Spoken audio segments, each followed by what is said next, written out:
Hey, how's it going, folks? Dave from Revocation here. I'm at the Music Zoo on Long Island with Chef Brian Tsao. We're getting ready to chop and shred.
Hey, Chef Brian Tsao here, not your typical chef. Hope you enjoyed that video. I got to play this man's guitar. This man needs no introduction. Dave Davidson of the band Revocation.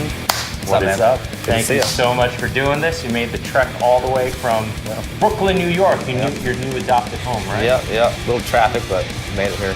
Basically. There's always traffic, right? Basically. It's fine. It's all good. So let's first talk about the features of this guitar. Body woods is, or how about it's got like a distressed ass top, similar to the USA model. We wanted to keep the aesthetic look pretty close to that, but it's different enough. Mahogany wings.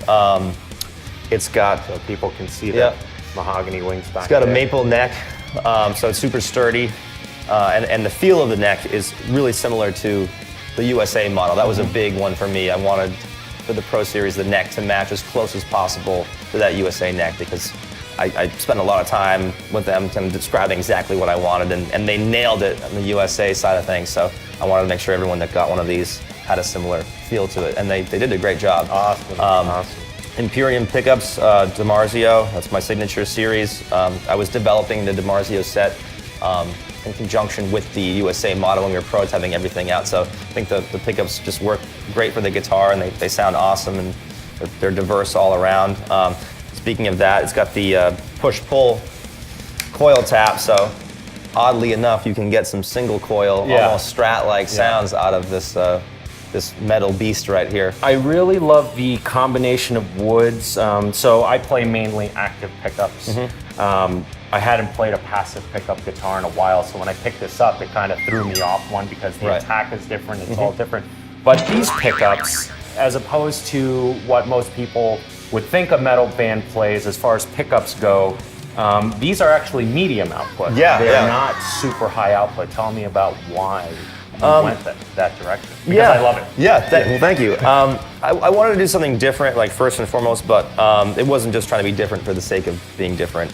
When you have really high output pickups, what it does is it hits the front of the amp like really hard. So you can always add more gain and more overdrive or whatever, but you can't take it out. To use a cooking reference, it's like you can always add salt at the end, but you can't add it, if you add too much, so that medium output really allows the notes to just sort of sing through, In Revocation, I tend to play a lot of more complex chord voicings, so if I'm playing like a big, 5 or 6 note chord, wanted to make sure that all the extensions and harmonics can come through and sound really rich and full. But it also has got a lot of attack, and it's chunky as well. It's not like you're gonna play a low power chord and it's gonna be like wimpy sounding. It's like it's actually like really beefed up because of that medium output. Again, it's like letting the notes sort of sing out and really sort of resonate rather than just like crush the front of the amp like too hard with something that's like already kind of overdriving the sound. So how does the Pro Series match up to your USA, would you say? I think neck shape. Neck shape it's pretty much nearly identical. I mean, I think when you have someone hand making it like in a custom shop, it's going to be like a little bit different, right? Which I think is what also sometimes carries like a higher price tag, right? But I mean, man, they're pretty damn similar. Like if I had like my eyes closed, like I don't know if I could really tell the difference. Especially if this is going to be more of a polyurethane sort of finish. So as you play the guitar more and kind of sweat into it, like it kind of, not that it molds to your hand, but it has that feeling of natural wood, which I really love. So like once for me a guitar is properly like broken in, as I put it, like a couple tours, a couple really hot shows, like you can really kind of feel the grain of the wood, and just it kind of develops with you in some weird it's like way. a fine wine. Right, exactly. So if I had both guitars after like a tour of playing one every night, I don't know if I could tell the difference. Right.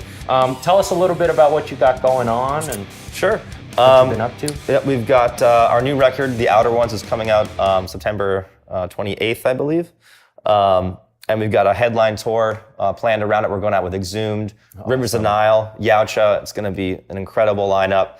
And we're going to be playing a bunch of new stuff. We're taking out full production. There's going to be light rig on stage. So it's going to be really cool. We haven't done a headline tour in a while. So I think this one will be awesome. Thank you guys so much for watching. Hope you enjoyed that video, this review, talking with Dave Davidson right here. Thank you again. Make sure you stay tuned for the cooking tip of Chop and Shred. And remember to check out themusiczoo.com. They are one of the US's top Jackson retailers over here. And Dave, finally, where can people find out more about you and what you're doing?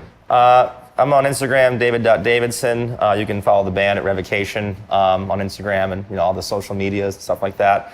And yeah, we'll just stay tuned because we got the tour coming up, so hopefully we'll see you guys on the road. Okay, cool. Let's get to some cooking. I'm gonna show you how I make steak, all right? So you're gonna need a few things for this one. Obviously, you're gonna need some steak. I've chosen to go with these beautiful New York strip steaks. Doesn't have to be strip steak. It could be skirt steak. It can be ribeye, whatever you want, all right? But for this video, I've chosen skirt steak. You're going to need a grill pan, a slicing knife. If you don't have a long slicing knife like this, a regular kitchen knife that looks something like that will be just fine. Set of tongs, paper towel, salt, and some fresh ground pepper. If you don't have fresh ground pepper, you can use the pre-ground stuff, no problem at all. You're also going to need some kind of tray to go into the oven. I'm using a tray with a oven rack. If you don't have an oven rack, that's totally fine. Any type of tray that you can stick into the oven will work as well. Also, a cutting board, and finally, a vessel for your finished product to go onto. I always like to have a vessel ready before I start cooking anything. Okay, so let's get to the stove. So we got our grill pan preheating right now. You want it to be on a high heat, and you want to really be able to feel that heat if you put your hands over it. We need to oil the pan just lightly, all right? Don't go too nuts. You should see it smoke. All right, we're gonna grab our steaks here, these beautiful strip steaks, and we're gonna salt these real well. Don't be scared to go heavy on that salt, all right? I'm gonna flip that upside down. Whoops, you don't wanna drop it like that. Whoops, you don't wanna drop it like that. Salt the other side. Again, don't be shy with that salt. Okay. And now we're gonna have to turn on our fan because it's gonna get a bit smoky in here. So it's gonna get a little loud. Got our fan on. We're gonna put our steaks down this way, not together in the direction of the grill, but kind of on an angle like this, okay? So we're gonna do that. And also when we put our steaks down, you don't wanna put them too close together because that's called overcrowding the pan, which means if they're too close together, it's gonna it's gonna cool down this side of the, this segment of your grill pan. And really, the trickiest part for people at this stage is don't move it. You do not want to move it. Stop. Don't move it. I said stop. Stop. Stop. Okay. And we're just going to let this go like this for a few minutes. What we're doing is marking the steaks. Now, if you look at this, the grill is nice marked. And then we're going to go the other way. This is called cross-hatching, all right? So I'm going to take this steak. I'm going to do the same to this guy. So we get that nice cross-hatching effect. And again, we wait. Don't touch it. Let the grill do its job and mark those steaks. Don't touch it. I said don't touch it. I said stop touching. So the steaks have been on here approximately, I would say, 6 minutes with both the cross-hatchings. And now we're going to flip the steaks. Oh, look at that. Oh, look at that. Look at that fat over there rendering out. It's greasing the pan. And again, don't touch it. You flipped it, don't touch it. Don't touch it, okay? This is the part you don't touch it. Walk away, have a beer, drink a glass of wine, do whatever, you know what I mean? Like your vice, whatever it may be, go do that. Don't touch the steak, go do that. Don't touch the steak, okay? So now what I'm paying attention for is that side of the steak. You can see it's kind of cooked evenly. Something else you want to pay attention to. So I know, because the degrees of how it's cooked, just by looking at the sides, I know it's ready to come off and go onto our sheet tray, all right? So let's see if I cross-hatch these nicely. Oh, yeah. Oh, meat. Love it. Love it. All right, so, oh yeah. All right, cool. We're putting it onto our sheet tray, turning off our heat, and this guy is gonna go into our oven. Now, our oven is preheated at 450 degrees. Your tray does not have to be preheated. Actually, it's better that it's cold. So let's throw it in there. Okay, so our steak has been in the oven approximately four, 5, maybe 6 minutes at most. I've been doing this for a while, so I can just kind of touch it and know what temperature we're at. I want to get it to like in between a medium and a medium rare. So we're going to grab our steaks over here using a dry towel. Do not use a wet towel.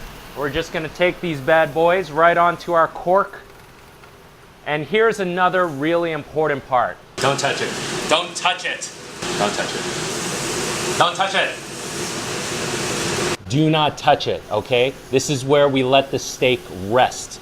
Just because it's out of the oven, it's actually still cooking. Look at that beauty. It's still cooking. It's so beautiful. Anyway, it's still cooking right now. All those juices are being redispersed within the steak as it cools down. And it's, again, it's still cooking a little, so don't touch it. So our steak has rested approximately 3 minutes at this point, 3 to 4 minutes. Again, it's really important you do not touch it. When it's in the oven, there's all this pressure going onto the meat and all that juice is being pushed to the center, and there's just a lot of energy in there. And if you cut it right away, right after you take it off the grill or right after you take it out of the oven, you're gonna have all this juice spill all over the place. I'm drooling, like I'm having a hard time speaking because I'm drooling looking at this thing. Anyway, you want all that juice in your meat, not on your cutting board. So again, we've let this rest. The bigger the cut of meat, you're gonna wanna let it rest longer, all right? So these are roughly, I would say, about 12-ounce steaks. So a good 4 minutes should be enough between the amount of time I've been speaking right now. Let's cut into this. So we're gonna take our steak, put it onto our cutting board, and we're gonna cut on a bias. You don't have to cut on a bias. I'm just gonna cut on a bias, all right?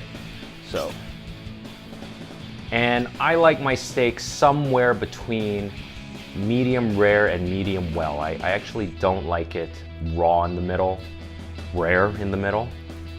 That's just my personal preference. Fight me, whatever.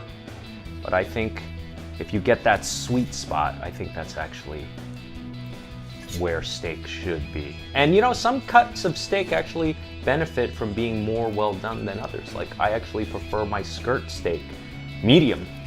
I like my filet mignons medium rare, like an actual medium rare. No one says steak has to be cooked one way, but look at that. It is sexy. Oh, so good. All right, let's plate this. Put it on here. Oh, look at that. Oh man, that is picture perfect steak right there. I'm gonna grab me a fork.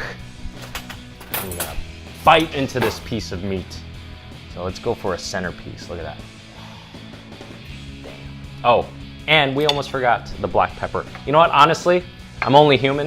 I did forget the black pepper. I usually like to put it on beforehand, but nothing wrong with sprinkling a little right before you take that bite.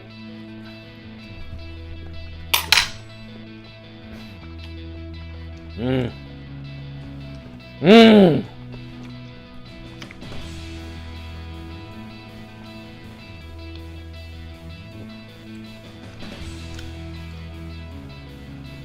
Hope you enjoyed that.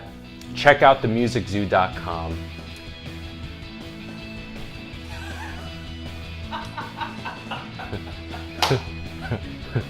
Check out themusiczoo.com.